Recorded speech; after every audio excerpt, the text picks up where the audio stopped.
nós vamos fazer uma discussão dos trabalhos, de alguns trabalhos que estão no SAP. Esse é o primeiro que eu selecionei.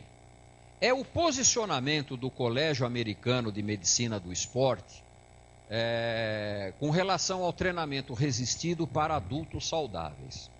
Esse trabalho foi publicado em 2009, mas houve uma primeira edição em 2002. Ele foi coordenado pelo William Kramer. William Kramer, vocês devem conhecer, é o parceiro do Steven Fleck, naquele livro Fundamentos do Treinamento de Força Muscular, que a gente sempre recomendou. Muito bem. A grande qualidade desse trabalho é que o grupo colocou numa publicação científica condutas práticas de musculação endossadas pela vivência prática. Ficou claro? Colocou num trabalho científico condutas práticas de treinamento em musculação que não são frutos de trabalho científico. São frutos da vivência prática de treinamento. Antes desse trabalho, os pesquisadores que queriam trabalhar, fazer algum estudo com musculação, não encontravam uma referência numa publicação científica de como se treina com pesos. As fontes de consulta eram livros, revistas, livros técnicos, revistas técnicas, opiniões de pessoas. E claro que existem excelentes livros, excelentes artigos em revistas, pessoas competentes. Mas quando você pega um livro, um livro técnico, você não sabe se aquele livro é bom livro. Muitos livros técnicos estão repletos de especulações. Reflete a impressão, a opinião daquele autor. Então, a pessoa que não tem vivência prática, não tem muito aonde encontrar informações sobre como se faz treinamento. Em musculação, especificamente. Então, o que acontecia até algum tempo atrás? A pessoa ia estudar exercício com peso e inventava um treino. Um treino que ninguém faz. Por exemplo, treinar por tempo. Em vez de fazer 3 séries de 10, fazia 3 séries de 1 minuto. Coisas desse tipo, assim, que ninguém faz. Então, aqueles trabalhos não tinham transposição para a realidade. Você lia aquele trabalho e fala, pô, mas será que se eu treinar de outro jeito, como se treina mesmo, vai ter o mesmo resultado?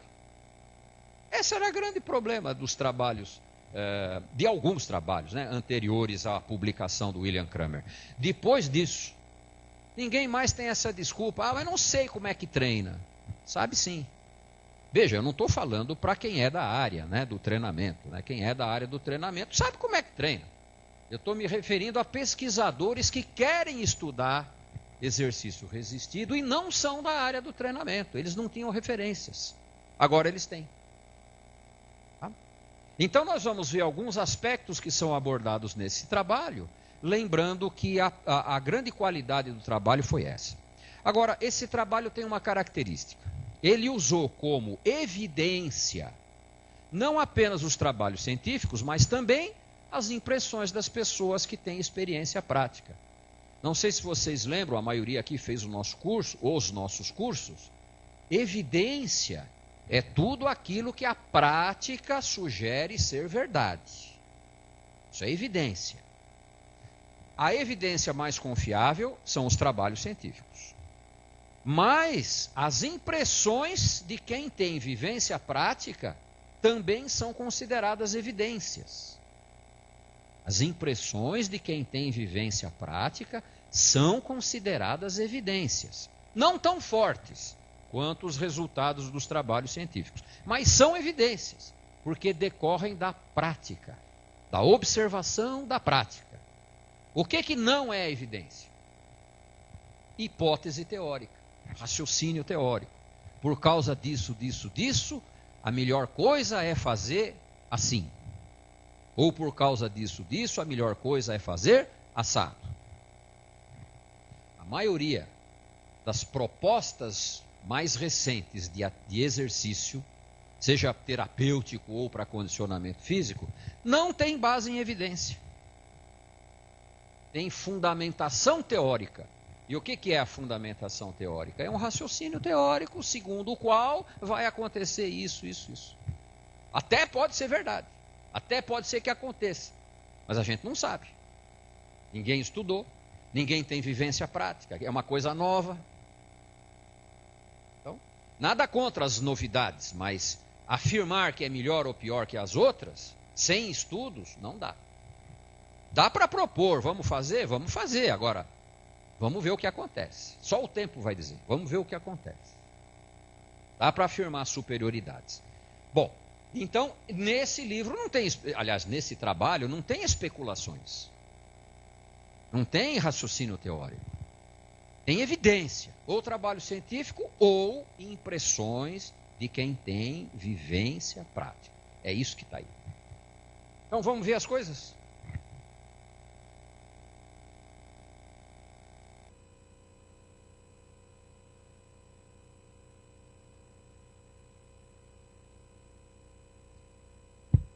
A maioria das evidências são trabalhos científicos, viu? Mas também existem as evidências do senso comum, que é a experiência prática. Então, esses aspectos estão bem esclarecidos em evidências científicas. Treinamento resistido melhora muito velocidade, agilidade, coordenação, equilíbrio, flexibilidade. Quer dizer que treinamento com peso melhora a força, potência, resistência? Isso já é sabido, é muito bem documentado. Mas estas questões ainda geram alguma dúvida. Será que? Esquece o será que. Está bem documentado velocidade, agilidade, coordenação, equilíbrio, flexibilidade. Tudo isso melhora com o treinamento resistido. Muita coisa que nós vamos falar aqui hoje, que eu vou mostrar para vocês. Olha, o autor está falando isso, vocês vão pensar. Ah, isso eu já sei. Isso eu já sei, isso não é novidade. Eu sei que você já sabe. O fato de estar aqui quer dizer que está confirmado, com evidências.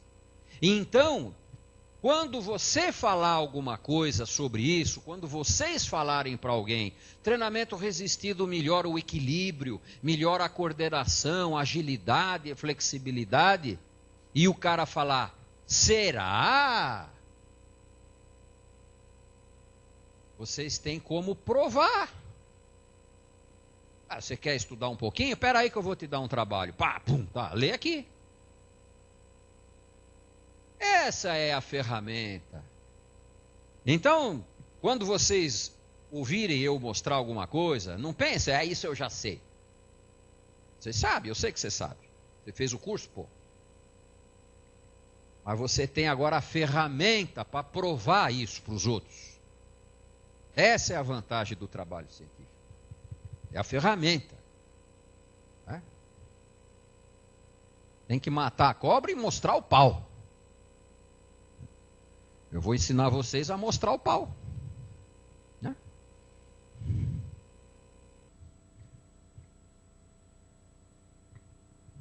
Olha, coisas que estão documentadas em evidências. Treinamento resistido melhora a função cardiovascular. Melhora fatores de risco para a doença cardiovascular. Fatores de risco para diabetes do tipo 2. Prevenção de osteoporose. Diminui risco de câncer do cólon, do intestino. Perda e manutenção do peso corporal. Estabilidade dinâmica. Capacidade funcional geral. Bem-estar psicológico. Ah, você não acredita? Leia aqui. Evidência, trabalho científico, publicado em revista, de grande credibilidade. É isso que o SAP dá para vocês. Apoio. Apoio. Claro, ninguém precisa do SAP para ficar atualizado. É só entrar na internet, ficar umas 2 horas por dia, procurar os trabalhos, ler os trabalhos em inglês, interpretar os trabalhos em inglês. Aí você não precisa do sábio.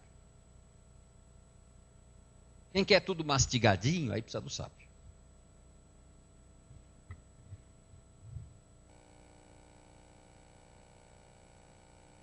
Outra coisa esclarecida nesse trabalho. Treinamento resistido normalmente tem contrações concêntricas e excêntricas. Tudo bem, todo mundo sabe, né? A contração isométrica é restrita a algumas fases, né? A última repetição, ou manutenção da postura, né? Então aí é a contração isométrica. Então é pouco participante do treinamento resistido, né? Não se justifica chamar a musculação de exercício isométrico. As excêntricas fazem parte do treinamento. Agora, é muito importante a contração excêntrica. Embora ative menor número de fibras, vocês lembram bem por que a contração excêntrica ativa menor número de fibras? Quando você exerce uma força que vence a gravidade, você faz uma contração concêntrica. Para fazer a excêntrica, você tem que diminuir a força. A gravidade vence a sua força. Por isso a contração é excêntrica. A contração é sempre para encurtar o músculo. A contração é sempre para encurtar. Mas se a gravidade, se a carga é maior que a força, ocorre o alongamento do músculo, apesar da contração. Essa é a excêntrica.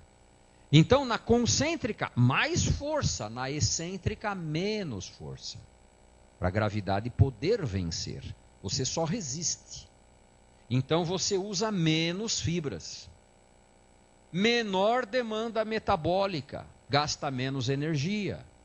No entanto, por unidade de músculo, você tem maior produção de força. No entanto, você tem maior dor muscular no dia seguinte na excêntrica. E, no entanto, você tem maior eficiência para hipertrofia. E força. Hipertrofia e força. Então, contração excêntrica é muito importante no treinamento. Ela induz adaptações mais importantes do que as concêntricas.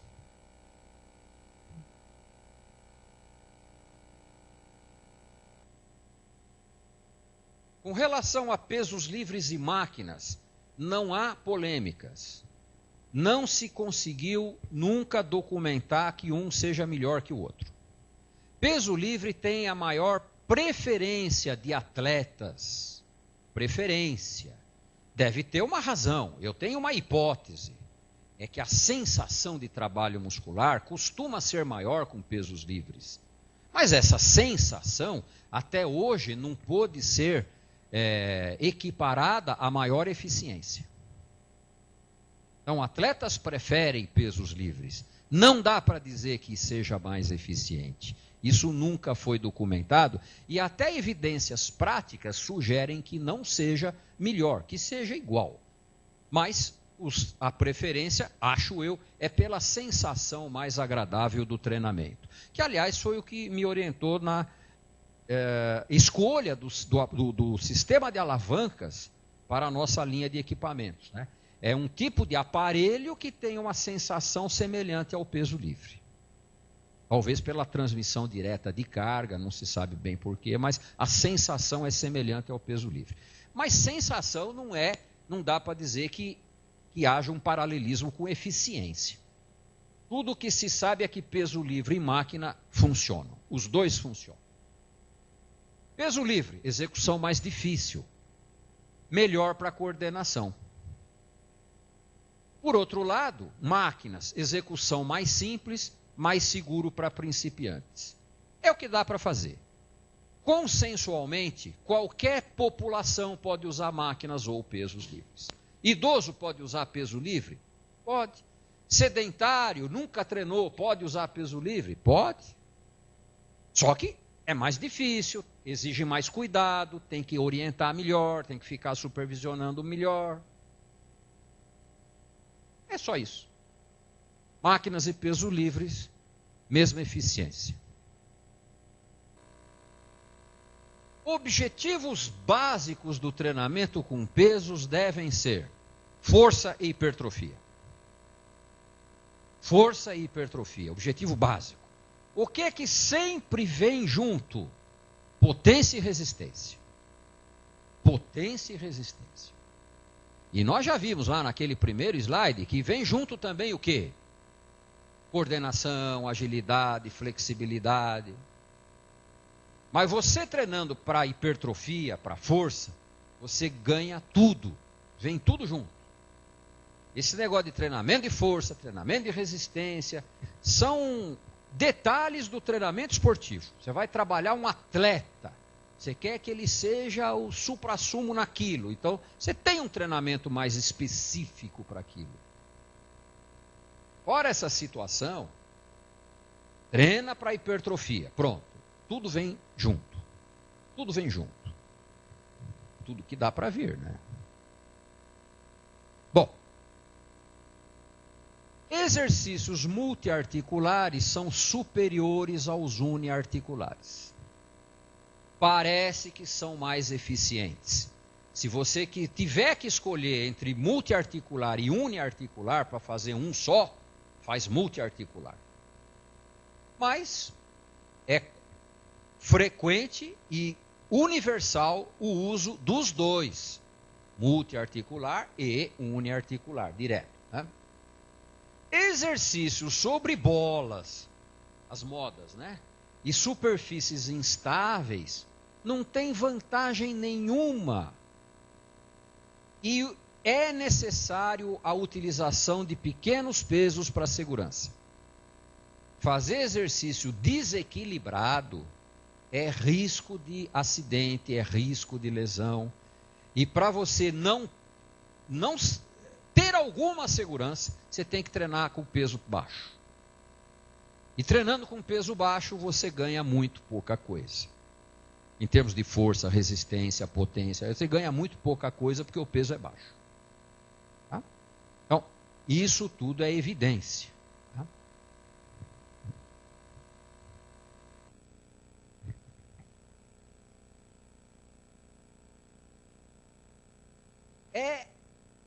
Vamos dizer assim, evidência prática de treinamento, que o treinamento pode ser direcionado mais para força, mais para resistência ou para hipertrofia. Hipertrofia tem essas características, de 6 a 12 repetições, intervalos entre 1 e 2 minutos. Treinamento clássico, nenhuma novidade, né? Treinamento clássico para hipertrofia. Lembrando, é o treino que praticamente todo mundo deve fazer. Todo mundo deve fazer. Porque tem uma eficiência muito grande para tudo e não tem grandes sobrecargas. Nós vamos ver que o treino especializado em força tem estas características: repetições mais baixas, descansos maiores. Por outro lado, o peso é maior. Para fazer repetição baixa, o peso é maior. Aumentam as sobrecargas. O treinamento para resistência, repetições mais altas, intervalos mais curtos, aumenta a sobrecarga cardiovascular. Aumenta o duplo produto, frequência cardíaca, pressão arterial. Né? Então, o treinamento de hipertrofia é o treinamento que é eficiente para todos os objetivos e que não extrapola nas sobrecargas. Não extrapola nas sobrecargas. Tudo isso vocês estão falando, eu lembro disso do curso e tal. Claro que lembra. Eu não estou mostrando novidades. Eu estou apenas mostrando que não sou eu que estou falando isso. É o Kramer, é o Colégio Americano de Medicina do Esporte, está publicado numa revista científica. É a ferramenta para vocês mostrarem para as pessoas. Ninguém inventou isso, está documentado.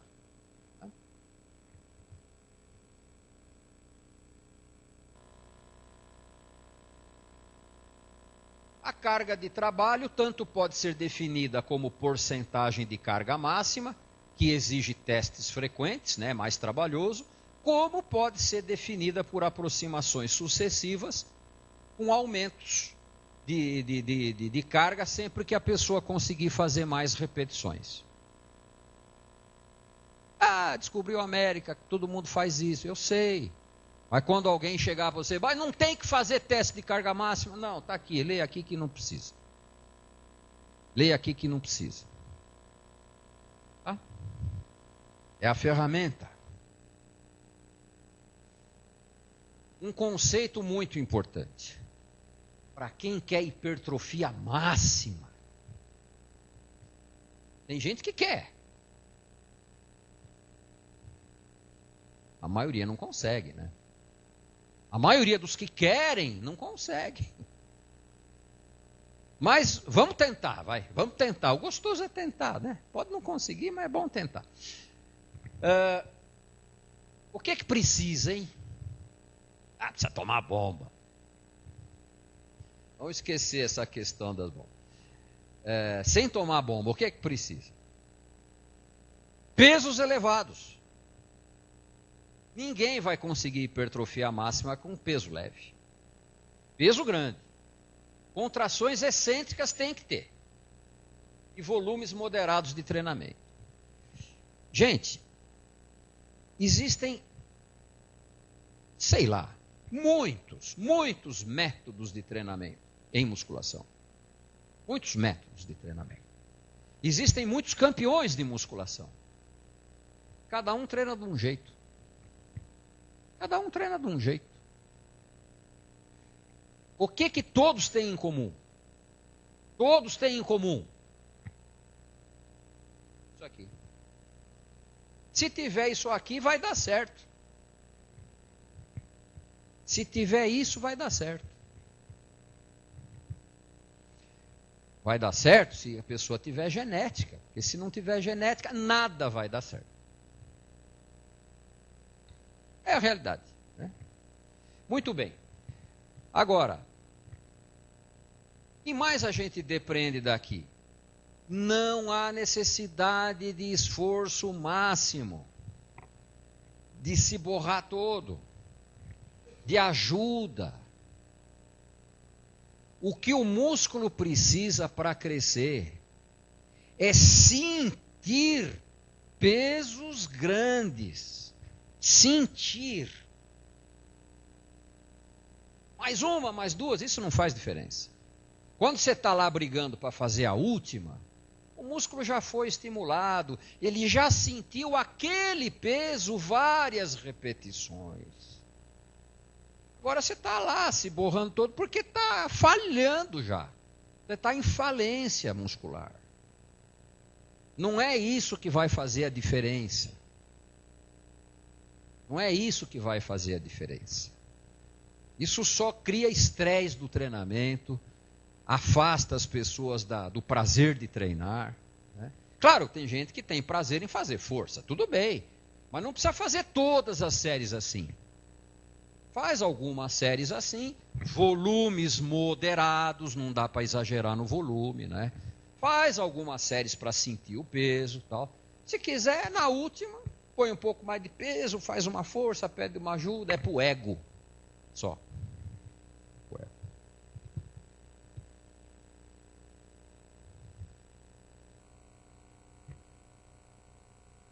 Os melhores resultados para força e hipertrofia parecem ocorrer quando? Cerca de 8 séries por grupo muscular. 8 séries. Isso dá um treino aí de uns 20 minutos, mais ou menos. Por grupo muscular. Há 30 anos atrás, se treinava 3 vezes mais do que isso. A grande evolução, não científica, hein?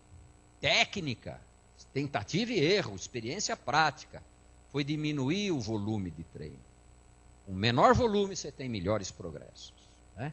Então, o que hoje se aceita como ideal é em torno de 8 séries por grupo muscular.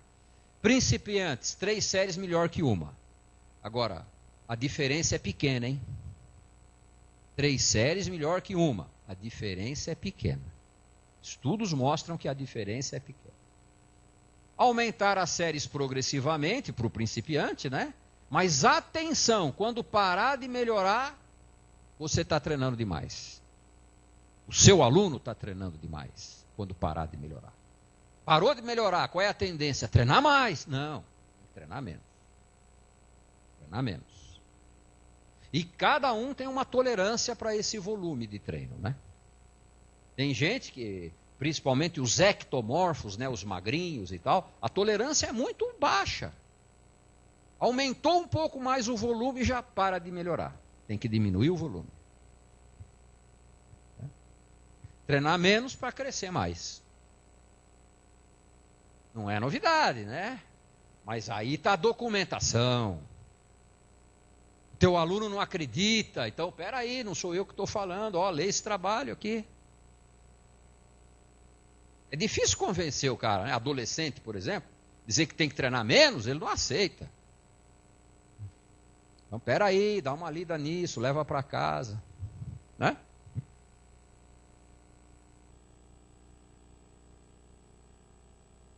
A nossa conduta, que utilizamos no nosso trabalho, né, é perfeitamente coerente com esses princípios, né?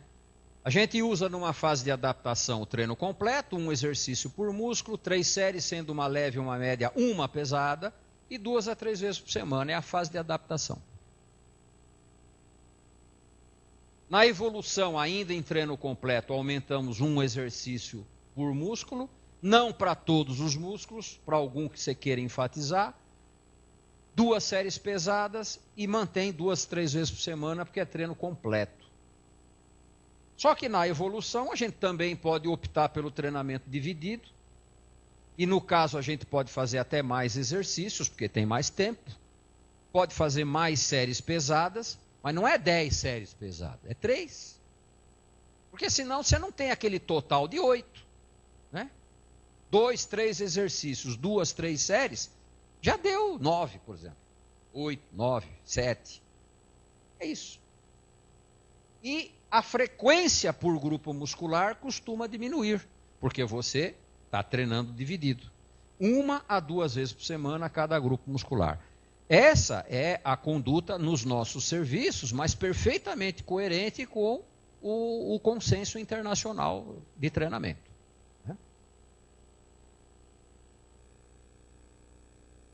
Para a divisão do treinamento, o consenso técnico é descanso depois. Você treina forte um músculo hoje, amanhã ele deve descansar. Treina forte hoje, amanhã ele deve descansar. Agora, se ele treinou só para ajudar outro hoje, amanhã ele pode treinar forte. Entendeu? Você treinou hoje sinergicamente um músculo. Você trabalhou, por exemplo, peitoral. Você usa tríceps para trabalhar o peitoral, né? Mas no dia seguinte você pode trabalhar o tríceps. Porque no dia anterior ele foi sinérgico, ele não foi agonista. Né? Então esse é o princípio técnico. Lembrando, tem campeão mundial que não faz isso. Provavelmente não é um princípio importante, né? Mas é bom a gente ter um princípio, por princípio. Muito bem. Os melhores resultados costumam ocorrer quando? O que eu estou falando aí, lembrando, é o que está lá no trabalho do Kramer, né? Quando grandes grupos musculares são exercitados antes dos pequenos. Quando os exercícios multiarticulares são realizados antes dos de cadeia aberta, os localizados, os diretos. Quando cargas maiores são usadas antes dos exercícios com cargas menores. E quando os agonistas trabalham na mesma sessão que os antagonistas. Então, o que está escrito lá é que os melhores resultados em força e hipertrofia parecem ocorrer quando... Isso. Vamos ver alguma coisa com mais detalhe. O princípio do sinergismo propõe o quê? Para a sequência de grupos musculares. Que a gente não deve treinar antes, na mesma sessão, né? na mesma sessão, a gente não deve treinar antes um músculo que depois vai ajudar outro. Por exemplo, você vai fazer, na mesma sessão, você vai fazer peito, ombro e braço, e tríceps.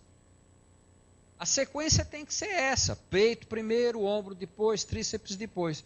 Você não deve fazer tríceps depois peito, porque você cansa o tríceps e depois ele vai ajudar o peito. O pequeno ajuda o grande, mas o grande não ajuda o pequeno. É uma das sacanagens da natureza, né? Mas é da natureza. O grande não ajuda o pequeno ajuda o grande. Então, esse princípio do sinergismo, ele pode ser expressado de diferentes maneiras. Por exemplo, treina primeiro o grande e depois o pequeno. Você está obedecendo o sinergismo. Porque o grande não ajuda o pequeno, e o pequeno ajuda o grande. Então, está correto isso aqui. Dos mais pesados para os mais leves, também está correto. Porque quando você trabalha os grandes músculos, você usa mais peso. Quando você trabalha os grupos menores, você usa menos. Olha, em relação com isso, multiarticulares primeiro, diretos depois. Então você vai fazer trabalho de peito. Primeiro você faz um supino, depois você faz um flying. Primeiro os mais pesados, depois os mais leves. Primeiro os multiarticulares, depois os diretos. Nenhuma novidade. É só para mostrar para quem não acredita. Porque aí sempre tem as teorias, né? Ah, mas o livro do fulano diz que tem que fazer assim, assado. Ó, tudo bem, isso é uma hipótese. Consenso é isso aqui. Isso aqui é consenso. Isso que você está falando é uma hipótese.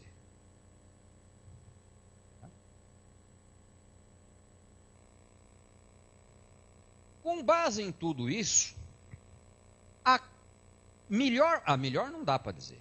A maneira de dividir o corpo mais coerente com tudo que foi colocado ali é a mais usada em todas as épocas. Não estou dizendo que é a melhor. Eu estou dizendo que essa maneira de divisão do treino é a mais clássica, é a mais usada, sempre foi, há décadas. E ela está perfeitamente em concordância com tudo que foi dito até agora. Peito e costas, antagonista, agonista e antagonista. Ombro e braço, bíceps e tríceps, agonista e antagonista. Perna, quadríceps, crural, agonista e antagonista. Ombro e braço, ajuda peito e costas. Mas não tem problema nenhum. No dia que você faz peito e costas, você usa ombro e braço como sinérgico. No dia seguinte que ele trabalha direto, peito e costa descansa. Quando você treina perna, ombro e braço descansa. Então, não estou dizendo que é a melhor maneira de dividir. Tem muitos campeões mundiais que não treinam assim, então não dá para dizer que essa é a melhor. Mas essa é a mais clássica.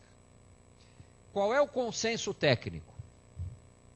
Divide do jeito que você gostar mais. Divide do jeito mais agradável. Se der para observar princípios técnicos, melhor. Mas sabendo que eles não são cruciais, não é muito importante. Divide do jeito que você gostar, melhor. Mas o treino tem que ser agradável.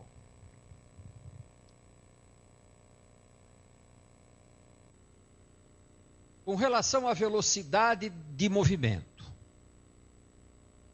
excêntrica e concêntrica podem ter a mesma duração, não muito rápida, 1 a 2 segundos, ou então a excêntrica pode ser um pouco mais lenta, 2 a 3 segundos.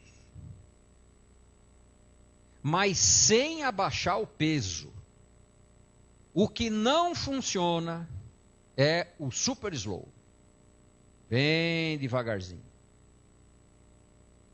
É tão leve, para fazer isso tem que abaixar tanto peso que não funciona. Evidência científica. E para potência, existe a proposta de movimentos explosivos para potência. Mas força aumenta muito a potência. Se os movimentos explosivos aumentam mais, é em situação muito específica. Por exemplo, treinamento de atleta. Atleta de potência. O ganho de potência que a força dá é muito grande. Para a qualidade de vida, para a aptidão, para evitar quedas, é suficiente. Né? Então, tudo isso, evidência. O treinamento resistido inibe a miostatina. Nós estamos falando aqui um pupurri de coisas, né? Mas isso aqui é o resumo de um trabalho científico. Então, é claro, eu peguei os pontos principais. Né? Vocês lembram da miostatina? O que a miostatina faz? Né? Quando o mamífero nasce, começa a produção de miostatina pelos músculos. E o que a miostatina faz? Bloqueia a hiperplasia. Na vida fetal, os mamíferos fazem hiperplasia, multiplicam as fibras. Quando nasce, aparece a miostatina, não deixa mais. O treinamento. Agora, vocês lembram que tem algumas dúvidas se a hiperplasia ocorre ou não após o nascimento? Tem algumas dúvidas. Uma delas é que o campeão de musculação tem mais fibras. Será que naquele sujeito não ocorreu hiperplasia? É uma possibilidade, não se sabe. É uma hipótese. Mas que ele tem mais fibra, tem. O que a gente sabe hoje?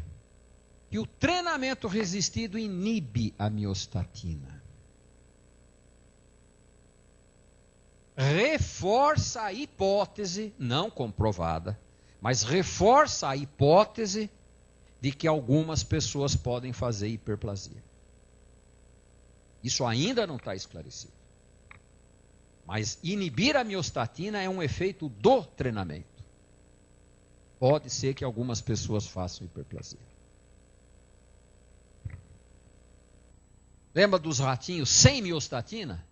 Nasceram sem miostatina, zero. Olha o peitoral de um, o peitoral do outro. Braço de um, braço do outro. Perna de um, perna do outro. 3 vezes mais músculo só porque não tem miostatina. Só para lembrar, né? Curiosidade. Outra coisa. A síntese proteica pós-exercício resistido persiste até 48 horas depois do treinamento. Ah, eu já vi isso no curso há 10 anos atrás. Pois é, agora está documentado. Está documentado. Aliás, o slide do curso era 36, porque era o trabalho que eu dispunha na época, né? 36 horas. Agora olha aqui, ó, 48 horas. 2 dias depois do treino, você está com síntese proteica aumentada. Ou seja, você está hipertrofiando 2 dias depois. No mínimo 2 dias depois. Periodização. Esse grupo do William Kramer considera a periodização importante para o treinamento de atletas. Não para outras situações, mas para treinamento de atletas considera importante. Nós vamos ver na sequência um outro trabalho que é uma crítica a esse. Vou mostrar agora para vocês. E uma das críticas é esse conceito de periodização. Como eu disse, esse trabalho do Colégio Americano considerou como evidência resultados de trabalhos científicos e a impressão prática de treinadores, técnicos, experientes. São eles que acham que a periodização é importante. Não há trabalho científico documentando que seja importante. Mas como esse trabalho considerou, na falta dos trabalhos, a experiência técnica, eles acham então que é importante. Mas a crítica do outro trabalho não dá para afirmar. Não está comprovado cientificamente que seja importante.